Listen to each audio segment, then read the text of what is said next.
J'avais déjà entendu ça là-bas, qu'il y avait eu une vidéo comme ça d'un grand leader qui disait aux gens dans le monde entier comme vous pouvez, ce que vous pouvez, voyez, comme mal. J'ai lu, moi, dans la sourate 2 du Coran, que tous ceux qui sèment la corruption sur la terre ne font que s'éloigner de Dieu. Alors si c'est votre envie de vous rapprocher de Dieu, je ne vois pas comment vous pouvez y arriver en semant la corruption, puisque ce sont ceux que Dieu déteste. Faire couler le sang de façon gratuite et barbare, je ne vois pas en quoi ça va vous rapprocher nullement de Dieu. Certainement pas.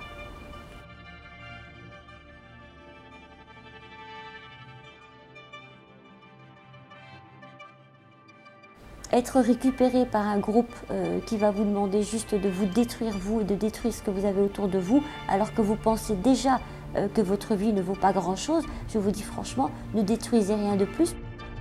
Si vous suivez les pas de ceux qui sont en train de vous attirer vers justement ce qu'on appelle semer la corruption sur terre, là vous perdez absolument tout, absolument tout.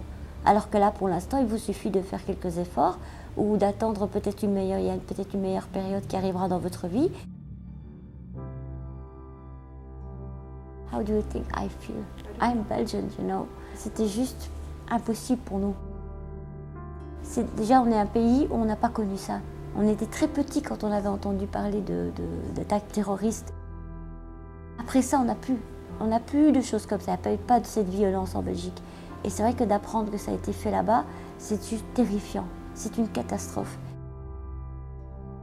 Quand on a entendu la ligne, vous savez, il y avait une ligne de métro qui avait été touchée, et c'est une ligne de métro que non seulement on utilisait, mais on connaissait des gens qui l'utilisaient chaque jour, cette ligne. Alors vous imaginez, on est touché même directement, puisqu'on connaît ces gens. On est terrifié parce qu'on se dit, est-ce que cette personne ou ces personnes étaient dans ce métro à ce moment-là? Vous essayez de prendre des nouvelles pour savoir comment vont ces personnes, est-ce qu'elles étaient là? Et évidemment, on imagine, on peut qu'imaginer, puisque nous-mêmes, nous étions sous les bombes. C'est pareil que les attentats, vous voyez? Tous les jours, on voyait des immeubles être explosés et des gens être déchiquetés ou calcinés. C'est la même chose. On sait ce que ressentent ces gens qui sont victimes d'attentats et on sait ce que ressentent les voisins et les témoins et les familles. Nous savons ce que ça fait. C'est à elles qu'on pose des questions. C'est à elles qu'on demande est-ce que l'islam c'est comme ci, est-ce que l'islam c'est ça.